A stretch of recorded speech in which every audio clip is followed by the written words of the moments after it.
नमस्कार, मैं हूं नगमा। आप देख रहे हैं 5 की बात। मेरे साथ मेरी सहयोगी निधि। शुरुआत करते हैं सुशांत सिंह राजपूत मामले से, जिस केस में सीबीआई की जांच का आज 12वां दिन है और रिया के माता पिता से डीआरडीओ गेस्ट हाउस में पूछताछ की जा रही है। नीरज सिंह, केशव, सिद्धार्थ पिठानी, इन तमाम लोगों से भी पूछताछ चल रही है। अभी सैमुअल मिरांडा और श्रुति मोदी भी गेस्ट हाउस के अंदर हैं, उनसे पूछताछ जारी है। उधर आपको बता दें, एनफोर्समेंट डायरेक्टरेट सुशांत की बिजनेस पार्टनर रही श्रुति मोदी और ड्रग सिंडिकेट के शक में गोवा के कारोबारी गौरव आर्या से पूछताछ कर रही है। आज सुबह वो मुंबई में ईडी के दफ्तर पहुंचे हैं। और आपको बता दें कि सुशांत सिंह राजपूत मामले में अब नई जानकारियां सामने आ रही हैं। श्रुति मोदी के वकील, जो उनकी मैनेजर रही थी, उनके जो वकील हैं अशोक सरावगी, ने बड़ा आरोप लगाया है। उनके मुताबिक सुशांत की बहनों की नज़र उसकी प्रॉपर्टी पर थी, इसलिए 26 नवंबर को तीनों बहनों ने एक मीटिंग रखी थी और इस बात की भनक सुशांत को लग गई थी और उसने 27 नवंबर का जो टिकट था वो कटवा दिया था। श्रुति के वकील का ये भी कहना है कि बहनों को सुशांत की बीमारी और ड्रग्स लेने के बारे में जानकारी थी। बीमा पर अशोक सरावगी ने कहा है कि खुदकुशी पर बीमा नहीं मिलता, लेकिन अबेटमेंट पर मिल सकता है। और आइए, हमारे सहयोगी सुनील सिंह ने बात की है अशोक सरावगी से, वो सुनाते हैं आपको। श्रुति मोदी सुशांत सिंह राजपूत की बिजनेस मैनेजर रही हैं। हमारे साथ हैं श्रुति मोदी के वकील अशोक सरावगी। सर, श्रुति मोदी को भी इस पूरे मामले में आरोपी बनाया गया है। उनकी क्या भूमिका रही है, क्या रोल रहा है? देखिए, श्रुति मोदी का कोई भी रोल नहीं है।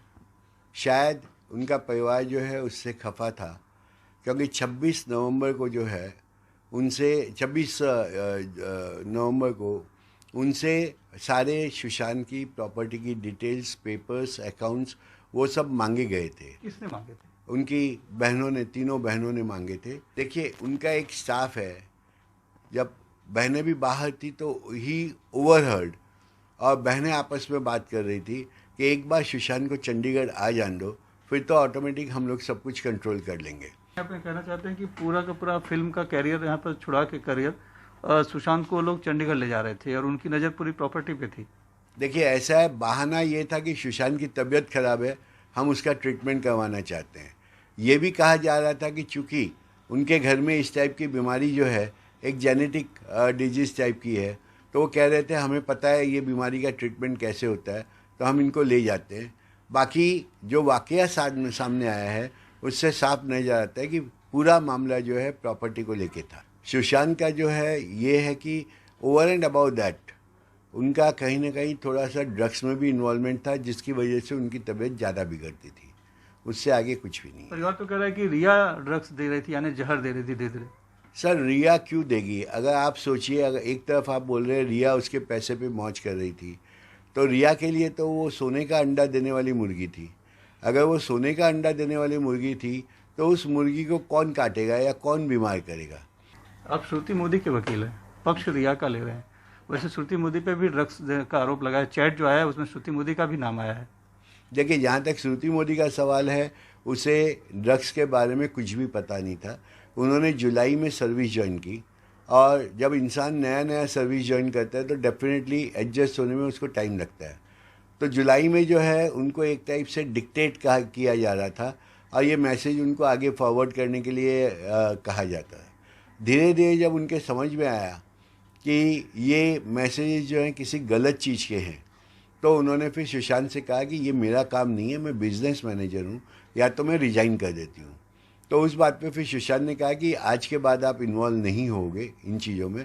तो ये सारे चीज़ जो है सिर्फ जुलाई के हैं, उसके बाद कभी उनका इनसे काम नहीं पड़ा। श्रुति मोदी ने छोड़ क्यों दिया सुशांत के यहाँ काम?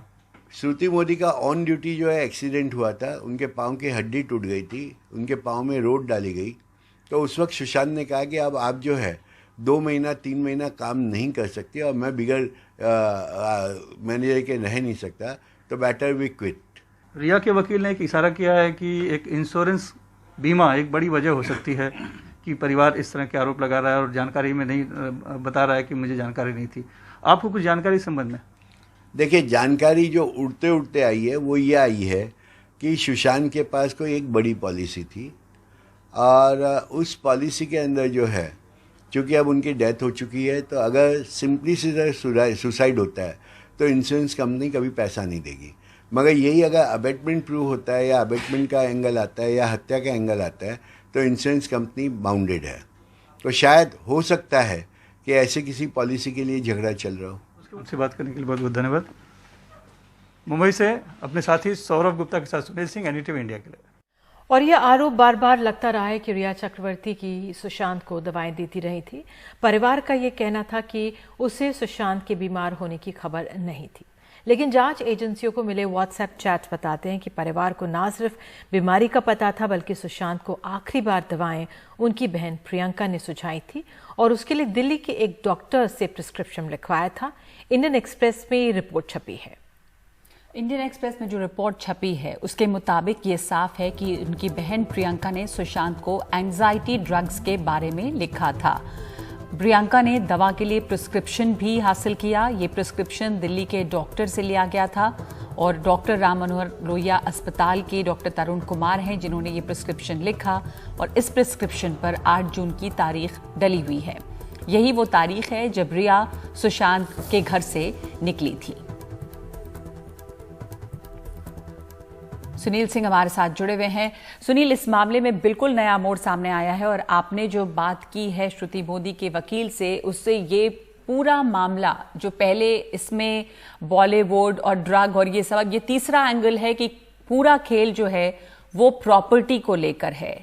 तो बहनों को तमाम पता था, कम से कम ये बात तो साफ है। जो परिवार का ये दावा रहा कि उन्हें मालूम ही नहीं था कि वो मानसिक रूप से बीमार हैं, वो दावा तो खारिज होता है अगर प्रिस्क्रिप्शन सामने आया है जिसमें बहन दवा सुझा रही हैं।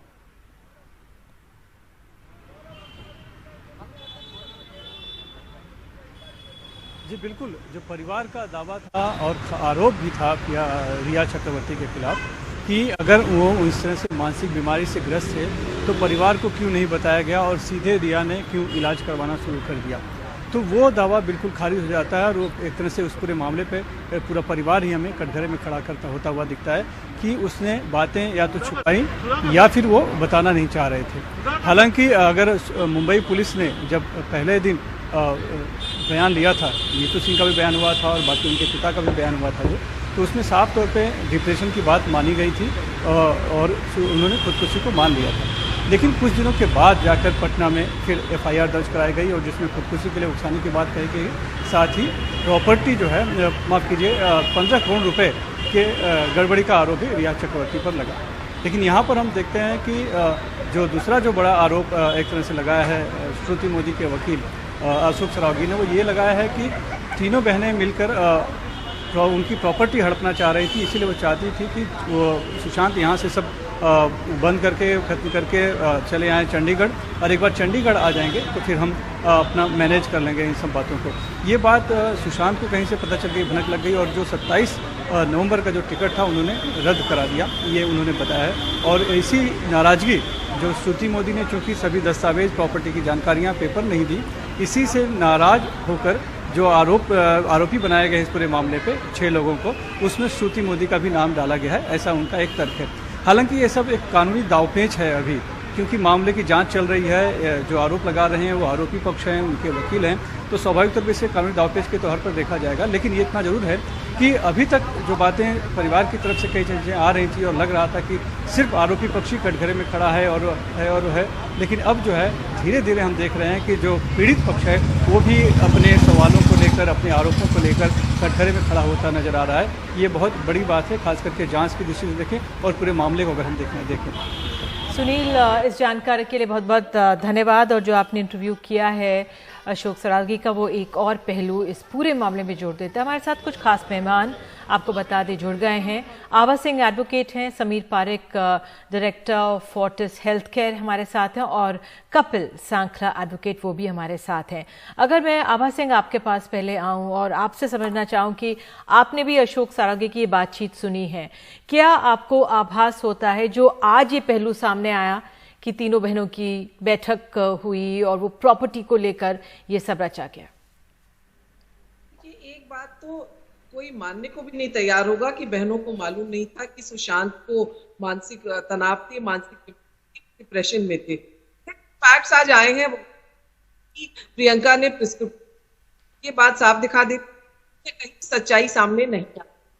और श्रुति मोदी के लॉयर ने पैनल पे आके अभी ये बात बिल्कुल ये दिखा रहा है, फाइट है ये बिटवीन प्रिया एंड उन बहनों, और ये एक एंगल दिया गया। शायद इसकी वजह से मुंबई ने FIR नहीं की, क्योंकि उसको कोई फाउल प्ले। आपके पास दोबारा आएंगे आभा जी, आपके पास दोबारा आएंगे, आपकी आवाज कट रही है, इसलिए आप दोबारा हम कोशिश कर रहे हैं कि आपसे संपर्क साधें। तो कपिल सांगला, आपकी प्रतिक्रिया, जो आपने नया एक इसमें ट्विस्ट देखा है कि अब जैसा आभा भी कह रही हैं कि पूरा मामला ये लगता है कि रिया वर्सेस द फैमिली, कुछ इस तरह का सुशांत सिंह राजपूत को कंट्रोल करने के लिए इन दो की लड़ाई, और अब पूरा एंगल जो है वो प्रॉपर्टी से रिलेटेड है। और एक बात तो कम से कम साफ है कि परिवार को जानकारी तो थी कि उनको दवाओं की जरूरत है। देखिए, इंटरेस्टिंग चीज ये है कि अगर आप नोटिस करेंगे कि हर पार्टी मीडिया को यूज कर रही है अपने फैक्ट्स या अपनी स्टोरी को आगे बढ़ाने के लिए। बिल्कुल। और जैसे श्रुति मोदी के एडवोकेट ने कहा, उन्होंने भी कोई कॉन्क्रीट एविडेंस नहीं दिया, उन्होंने भी एक स्टोरी मीडिया के सामने लेकर आए और उस स्टोरी को प्रूव कर रहे हैं। जब कोई ट्रायल होता है तो ये स्टोरी डिफेंस एविडेंस में लाई जाती है। तो पहले प्रोसिक्यूशन अपना पक्ष रखता है, प्रोसिक्यूशन प्रूव करता है अपना केस, आप प्रोसिक्यूशन के वकीलों को क्रॉस एग्जामिन करते हो एज डिफेंस लॉयर, और उसके बाद डिफेंस के पास मौका आता है कि वो अपना पक्ष, अपनी स्टोरी सामने लेकर आए। और इस तरह के केसेस में जो लड़ाई होती है वो यही होती है कि किसकी स्टोरी ज्यादा प्रोबेबल है, किसकी स्टोरी ज्यादा जज को और लोगों को समझ आती है। तो इस केस में जब श्रुति मोदी के लॉयर ने एक स्टोरी आपके सामने लेकर आई है तो उसका कोई फैक्चुअल बेसिस नहीं है, उसका कोई डॉक्यूमेंटरी एविडेंस नहीं है। उन्होंने ये कहा है कि लेकिन जो प्रिस्क्रिप्शन है वो तो है, प्रिस्क्रिप्शन जो दवाओं का मैं प्रिस्क्रिप्शन पे भी आ रहा हूं, प्रिस्क्रिप्शन पे भी आ रहा हूं। मैं उससे पहले देखिए, अगर आप एक डिफेंस की एक स्ट्रैटेजी होती है, और मुझे 20 साल से ज्यादा हो गए डिफेंस लॉयर हुए, आपके पास अगर 3 फैक्चुअल डॉक्यूमेंट्स हैं या कोई 3 ऐसी चीजें हैं जो कि कोई डिनाई नहीं कर सकता, कोई मना नहीं कर सकता, तो आप उसके साथ 2 प्रोबेबिलिटी भी डाल सकते हैं कि ऐसा भी हो सकता है। अगर ये 3 चीजें सच है तो 2 चीजें भी सच हो सकती हैं जी। तो ये बोलना कि जी उनको उनके जो बहनें थी या बहन थी उसको पता था कि जो लड़का है सुशांत है वो उसको एंजाइटी अटैक होते हैं और उसकी एंजाइटी अटैक के लिए वो दवाइयां बोल रहे थे, वो एक फैक्चुअल बात हो गई। पर बोलना कि इसका मतलब ये भी है कि तीनों बहनें चंडीगढ़ में मिलकर स्ट्रैटेजी बना रही थी कि उसकी प्रॉपर्टी ले लेंगे और इस वजह से सुशांत सिंह डिप्रेशन में थे, ये एक बहुत ही स्ट्रेच्ड। बिल्कुल कपिल, आपका ये कहना है कि ये एक और स्टोरी जो सामने आई है। हमारे साथ डॉक्टर समीर पारेख मौजूद हैं। डॉक्टर पारेख, आज जो एक तरह से खबर आई, एक्सप्रेस अखबार में छपी कि किस तरह से इससे ये साफ हो रहा है कि बहनों को पता था बीमारी के बारे में, और एक प्रिस्क्रिप्शन, क्या मेंटल हेल्थ में इस तरह का प्रिस्क्रिप्शन बिना मरीज को खुद देखे दिया जा सकता है, या आपका क्या पॉइंट ऑफ व्यू है डॉक्टर साहब? नहीं, बिना देखे प्रिस्क्रिप्शंस हम लोग नहीं देते हैं, that doesn't apply। और किसी भी मरीज को देख के उसके बाद उनका इवैल्यूएशन करके उनसे बातचीत करके ही प्रिस्क्रिप्शन आता है।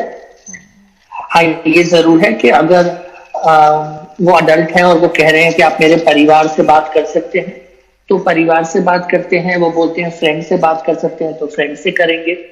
पर अदरवाइज एक अडल्ट को fully confidentiality, privacy, individual attention के साथ ट्रीटमेंट किया जाता है। डॉक्टर पारेख, एक और बात समझना चाहती हूँ कि ये जो इसमें दवाओं का नाम है, खास करके जो एंटी एंजाइटी ड्रग्स हैं, वो कुछ ऐसा नहीं कि खास मानसिक बीमारी से कोई पीड़ित हो तभी दिया जाए। एंजाइटी में हल्के फुल्के किसी को घबराहट होती तो भी लोनाजेप जैसी जो दवा है वो आम लोग, मेरे जैसे लोग भी सुन चुके हैं इस दवा का नाम। तो इससे क्या ये साबित होता है कि वो किसी मानसिक बीमारी से पीड़ित थे, या ये भी हो सकता है कि वक्ती तौर पे किसी को कोई घबराहट, कोई एंजाइटी हो और आप इस तरह की दवा डॉक्टर से पूछ के डॉक्टर के प्रिस्क्रिप्शन के साथ ले सकते हैं?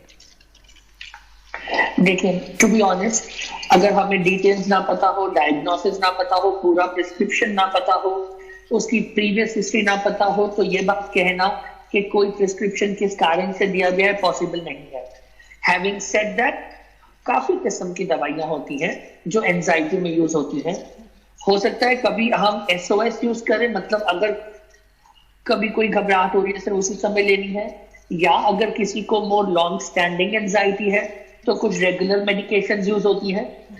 बट इस बात को भी समझें कि दुनिया में 240 मिलियन पीपल को एंजाइटी की प्रॉब्लम है, राइट? सो एंजाइटी अपने आप में कोई ऐसी बात नहीं है जो हमारे और आपके जीवन को उस तरह से रोके। आप इलाज भी करवा सकते हैं, नॉर्मल जिंदगी भी जी सकते हैं। एंजाइटी में दवा, काउंसलिंग भी यूज होती है, फैमिली सपोर्ट की जरूरत होती है, लेकिन प्योरली एक one time cross sectional prescription को इवैल्यूएट करना पॉसिबल नहीं है। डॉक्टर पारेख, मैं ये समझना चाहूंगी, जो इस प्रिस्क्रिप्शन जो भी सामने आया है, क्या इसमें कोई लाइफ थ्रेटनिंग मेडिसिन है या एक जनरल SOS तौर पर एक मोटे सिर्फ एंजाइटी की दवाई इन्हें माना जाए? मैंने प्रिस्क्रिप्शन देखा नहीं है, तो ये मैं स्पेसिफिकली आंसर नहीं कर सकता, but life threatening medication and prescription ये दोनों साथ में कभी नहीं जाते हैं। अगर माने हमें किसी को दवा देनी है और अगर आपको ये वरी हो कि इस दवा से ओवरडोसेज ना हो जाए, तो आप ड्यूरेशन ऑफ मेडिसिन बहुत कम रखते हैं उसमें, और आप फैमिली को इन्फॉर्म करते हैं कि आप ध्यान रखिएगा। बट ऐसा नहीं है कि वन प्रिस्क्रिप्शन मीन्स के कोई उससे लाइफ सेटिंग, ये बात सही नहीं है। बिल्कुल। डॉक्टर आभा सिंह हमारे साथ जुड़ गई। आभा जी, आप अपनी बात पूरी कीजिए। जो आप कह रही थी कि जो आज जो ये डिटेल सामने आई हैं या जो बातचीत सामने आई है, ये एक तरह से पूरा एंगल को मोड़ रही है। अशोक सराफ के साथ जो बातचीत हुई है, श्रुति मोदी के जो वकील हैं, वो एक दूसरा पहलू इस पूरे मामले में सामने रख रहे हैं।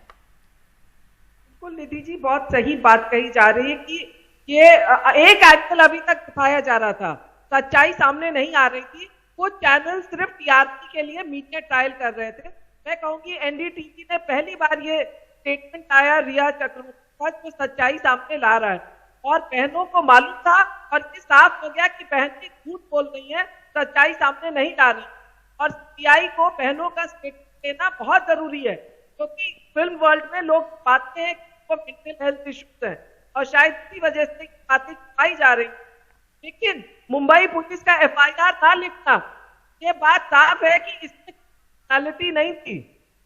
ये जो है केस साइड है और रिया चांद में फंसाया जा रहा है, और अब CBI सच्चाई आएगी। नहीं हो सकता है कि FIR है, इसको क्वॉश किया जाए। इस बिहार के FIR की कोई क्रिमिनलिटी पर आभा सिंह, जो अभी सांकला साहब ने कहा, वो बात बहुत तार्किक है कि कैसे क्या साबित हो जाए। जैसे आपने कहा कि अब सच्चाई सामने आ रही है, तो ये भी सच्चाई है, ये हम कैसे जानेंगे? क्या हमारे पास तर्क है? एक शख्स जो कि श्रुति मोदी का वकील है, वो मीडिया के जरिए अपनी बात कह रहा है, जैसे और कहानियां हैं, ये भी कहानी है, कोई तीसरी कहानी भी आ सकती है। देखिए, बात है पोस्टमार्टम रिपोर्ट की। पोस्टमार्टम रिपोर्ट ने कहा asphyxia due to hanging, viscera report ने कहा no foul play is pulled out. तो वहां पे 5 लोग थे और सिद्धार्थ पिठानी ने साफ कहा कि मुझे फोर्स किया जा रहा है कुछ पर्टिकुलर स्टेटमेंट देने के लिए, और इस वजह से सिद्धार्थ पिठानी डर के हैदराबाद चले गए। तो और सोशल मीडिया पे जो झूठी बातें चली, उसके बेसिस पे अननोन लोगों के इंटरव्यूज टीवी पे दिखाए गए और क्या किया गया। मैं तो चाहूंगी ये भी इंक्वायरी हो कि कौन सा एजेंडा था कि वजह से झूठे नैरेटिव सोशल मीडिया पे डाले गए, फेक न्यूज डाले गए। बिल्कुल, तो आप कह रहे हैं झूठे नैरेटिव की बात। आभा, मैं आपके पास मिसेस सांकला, मैं आपसे जानना चाहूंगी, जो झूठे नैरेटिव की बात है या इतने सारे नैरेटिव्स की बात है? अब एक और नैरेटिव हमारे सामने आ गया, लेकिन ये कहना कि अब बहनें अगर मदद करना चाह रही हो अपने भाई की, ये भी इसका एस्पेक्ट हो सकता है। और ये भी हो सकता है कि रिया अपनी जो बात वो भी सामने रख रही है, वो भी बिल्कुल सही हो सकती है। तो उस लिहाज से हमें ये भी समझना पड़ेगा कि ये सिर्फ एक सुसाइड भी हो सकता है। सुसाइड हो सकता है, नहीं हो सकता, इसी वजह से CBI बैठी है जी। ये बात भी सच है कि इससे पहले जिस तरह से मुंबई पुलिस इस केस को इन्वेस्टिगेट कर रही थी, वो काफी शर्मनाक था। और ये बात भी सच है कि मीडिया में हर पार्टी ने अपनी अपनी स्टोरीज लीक कराई हैं अपना फायदा देखते हुए। एक प्रिजम्पशन के लिए करी है, किसी ने CBI में ट्रांसफर करने के लिए करी है, कुछ हद तक CBI भी कर रही है, जहां कहानियां उठती हैं कि उन्होंने रिया को थप्पड़ मार दिया या कुछ और हो गया वगैरह वगैरह। तो जहां तक की स्टोरीज मीडिया में घूम रही हैं और हर पार्टी मीडिया को यूज कर रही है अपनी स्टोरी और अपने पक्ष को सामने लाने के लिए, उसमें ना मीडिया की गलती है ना ही पार्टी की गलती है। इसे मीडिया ट्रायल नहीं कहेंगे, इसे कहेंगे कि इंफॉर्मेशन ओवरलोड हो रहा है। परंतु ये बोलना कि आज उनके वकील ने एक पक्ष रख लिया, इसकी वजह से केस ही खत्म हो जाता है और सच्चाई सामने आ जाती है, कल किसी और का वकील या कोई और पार्टी या अगर कोई और विटनेस आप ये बताइए मुझे स्टेटमेंट दे देता है जी, तो हम क्या करेंगे? अशोक सरावगी ने एक बात कही जी कि आपके पास अलग अलग नजरिए आ रहे हैं और सच कभी भी ब्लैक एंड व्हाइट में नहीं होता है, क्योंकि हर एक की अपनी थॉट प्रोसेस से निकलता है, एक लीगल पॉइंट, सोच और अपनी पुरानी कहते हैं ना कि मतलब उसके अपने एक्सपीरियंसेस से निकलता है। एक लीगल पॉइंट बताइए। इस बातचीत में यह भी सामने आया है कि देखिए बीमा, अगर सुसाइड में बीमा नहीं मिलता और अगर अबेटमेंट टू सुसाइड या मर्डर होता है तो उसमें बीमा मिल सकता है, इंश्योरेंस। ये लीगली क्या है स्टैंड, ये बताइए। जिसमें दो लीगल क्वेश्चंस आपके सामने, एक तो जो आपने पूछा और दूसरा ये भी था कि डॉक्टर पारेख ने जो कहा था कि अबाउट साइकोट्रोपिक ड्रग्स आप टेलीफोन पे दे सकते हैं नहीं दे सकते। तो पहले का ये है कि जो लॉ है वो इस तरह से है कि अगर आपने कोई इंश्योरेंस पॉलिसी ली है और 12 महीने के अंदर सुसाइड हो जाता है तो उस केसेस में ना सुसाइड पे मिलेगा ना अबेटमेंट पे आपको जो अमाउंट है वो मिलेगा, ये रिलीज होगा। पहली बात ये होगी। दूसरा, अलग अलग कंपनीज के अलग अलग क्लॉजेस होते हैं इंश्योरेंस पॉलिसी के, तो ये देखना जरूरी है कि कौन सी इंश्योरेंस पॉलिसी ले रखी थी और उसमें सुसाइड के लिए और अबेटमेंट के लिए क्या कहा गया था। 2019 में एक मैटर में ये डिसाइड किया गया था कि जो सुसाइड के केसेस हैं उसमें जो फैमिली वगैरह है उनपे मानसिक, शारीरिक, फिजिकल, मेंटल, फाइनेंशियल लॉसेस होते हैं और इस वजह से सुसाइड के केसेस में भी उनको पैसे मिल जाने चाहिए। ऐसे ही 2014 का एक जजमेंट है जिसमें यह लिखा था कि यह देखना बहुत जरूरी होता है कि इंश्योरेंस आपने कौन सी ले रखी है और हर इंश्योरेंस कंपनी का अपना राइट है कि वो किस तरह का इंश्योरेंस देते हैं, उसमें क्या क्लॉजेस देते हैं। पर अबेटमेंट के केसेस में भी अगर ये प्रूव हो जाए कि अबेटमेंट उसने नहीं करी है जो इंश्योरेंस क्लेम ले रहा है, तो अबेटमेंट के केसेस में भी फैमिली मेंबर्स को पैसे मिल जाएंगे, पर उस व्यक्ति को नहीं मिलेगा जिसकी वजह से सुसाइड हुआ है या जिसने खुद सुसाइड जो खुद ब्लेम कर रहा हो। एक बात ये हो गई। दूसरा, मैं जल्दी से ये बोलना चाहूंगा, जो डॉक्टर पारेख ने बात बोली थी उसमें एक बहुत जरूरी चीज ये है कि 2020 में ही फरवरी में हिंदुस्तान में एक नया लॉ लेकर आई गई है सेंट्रल गवर्नमेंट ने, जिसे टेलीमेडिसिन लॉ कहते हैं। और टेलीमेडिसिन लॉ में एग्जैक्टली यही लिखा हुआ है कि, और ये पहले भी होता था पर इसको अब लॉ में बना दिया गया कि आप टेलीफोन पे, जो 2020 से पहले ये था कि टेलीफोन पे आप किसी भी व्यक्ति को कोई भी मेडिसिन नहीं बता सकते हैं जब तक कि आप फिजिकली पेशेंट से नहीं मिल लें। और कुछ केसेस में, इमरजेंसी के केसेस में आप मेडिसिन बता सकते थे। 2020 में टेलीमेडिसिन लॉज इंडिया में आई थी, जो इंटरनेशनल लॉ से इंडिया में भी लेकर आए थे और कोविड के लिए भी लेकर आए थे, जिसमें यह था कि कुछ हालतों में आप एज अ डॉक्टर आप पेशेंट को कुछ मेडिसिन बता सकते हैं, पर उनको बताने के लिए क्या प्रोसेस होगा, क्या मापदंड होंगे, वो लिखे थे कि आप फिजिकली, आप वीडियो ऑडियो बात करेंगे, आप उनको ऐसी मेडिसिन नहीं दे सकते जो उनके लिए खतरनाक हो, साइकोट्रोपिक ड्रग्स आप सभी दे सकते हैं अगर इमरजेंसी हो या उनके पास पुरानी प्रिस्क्रिप्शन हो। तो ये बात भी बड़ी जरूरी है कि क्या उनके पास कोई पुरानी प्रिस्क्रिप्शन थी या उनको इमरजेंसी के तौर पे भी दिया गया, क्योंकि कोई डॉक्टर अपने आप इस तरह से मेडिसिन प्रिस्क्राइब नहीं कर सकता जब तक कि टेलीमेडिसिन गाइडलाइंस में नहीं आ जाए। प्रिस्क्रिप्शन के मिलती नहीं है। और तभी उनके बहन ने, जो यहाँ सुप्रीम कोर्ट में लॉयर हैं प्रियंका, उन्होंने ये प्रिस्क्रिप्शन लिया और जो दवाएं हैं, जो अखबार में भी नाम छपा हुआ है, वो लिब्रियम, नेक्सिटो और लोनाजेप, इनमें से कोई भी दवा जो है वो बिना प्रिस्क्रिप्शन के नहीं मिलती। तो एक आरएमएल के डॉक्टर का प्रिस्क्रिप्शन है। बहरहाल दवाएं मिली। आभा सिंह, आप इस पर कुछ कहना चाह रही थी और आप ये भी देख रही हैं कि अब बहनें वर्सेस रिया, ये पूरा मामला ये बन गया है। दूसरे के सुसाइड की बात पहले परिवार माना और वापस चला गया पटना, और आफ्टर थॉट था क्या ये जो पूरा मामला था कि सुसाइड नहीं, हम जांच चाहते हैं इसमें। अब बिल्कुल, जब ये केस ट्रायल पे आएगा ये क्वेश्चन आएगा कि ये एफआईआर आफ्टर थॉट है, क्योंकि सुशांत के फादर ने वही इसको कुछ नहीं बताया और इतने दिन चुप रहने के बाद उन्होंने एफआईआर लिखाई। तो ये आफ्टर थॉट का एंगल बिल्कुल आएगा। और इनकी बहनें जो थी, जब मीतू 9 तारीख को वहां आ गई थी, तो फिर मीतू गवाह है इस बात की क्या प्रॉब्लम, या 8 तारीख को जांच, और रिया को अबेटमेंट करना ना के बराबर है कि वो फोन ब्लॉक कर चुकी थी, वो फोन पे थी नहीं, वो वहां पे थी नहीं, तो कैसे उन पे जवाबदारी? इस पूरे मामले में अगर आप मेरिट ऑफ द केस बजाय इसके कि हम रिया के पक्षधरों या बहनों के पक्षधरों, हम अभी बिना किसी सबूत के कैसे जान जाएं कि बहनें जो है वो प्रॉपर्टी के लिए कर रही थी, क्यों कर रही थी? बहनें अपने आप में सेटल्ड है, ठीक है। हाँ। जी, मैं कह रही हूँ कि वो रिया वहां पे थी नहीं, वो 8 को जा चुकी और जो 14 तारीख को हुआ तो रिया पे अबैटमेंट टू सुसाइड का भी केस बन पाएगा। कोर्ट में प्रूव करना ना के बराबर है, क्योंकि उनका कोई रोल ही नहीं था, वो जा चुकी थी 8 पर और ये सिर्फ आभा जी, जो आपसे वो सवाल जो नगमा ने भी किया था कि जो ये सामने आया है, जो सुसाइड में क्या बीमा मिलता है या नहीं मिलता है या अबेटमेंट ऑफ सुसाइड में मिल जाता है, क्योंकि ये एक आरोप लगाया है अशोक सरागी ने, इनके जो श्रुति के लॉयर है उन्होंने ये बात सामने रखी है। जी, मैं जब पोस्टल डिपार्टमेंट में थी तो 3 साल मैं पोस्टल लाइफ इंश्योरेंस को देख रही थी और हमने 3 साल में कोई भी इंश्योरेंस क्लेम नहीं दिया जिसमें सुसाइड हुआ था। बड़े क्लियर गाइडलाइन है, सुसाइड में इंश्योरेंस पॉलिसी नहीं दी जा सकती। अबेटमेंट टू सुसाइड में शायद दे दी जाए, लेकिन सुसाइड में 0 क्लेम, एक भी क्लेम हमने नहीं सेट किया सुसाइड के केस। तो ये जो अशोक सराव की पॉइंट उठा रहे हैं, इस पे ध्यान देने की बिल्कुल जरूरत है। ठीक है जी, धन्यवाद आपका। तो एक नया इसमें पक्ष अब सामने आया है। बहुत बहुत शुक्रिया आप तमाम लोगों का।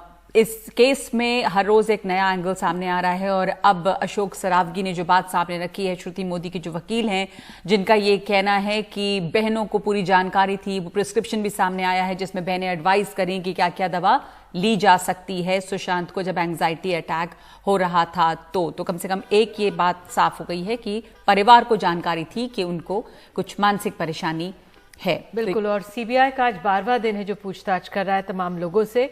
वाकई में इस पहलू में, इस पूरे मामले में सच्चाई कब तक सामने आएगी या आ भी पाएगी कि नहीं, एक बड़ा सवाल बना रहेगा।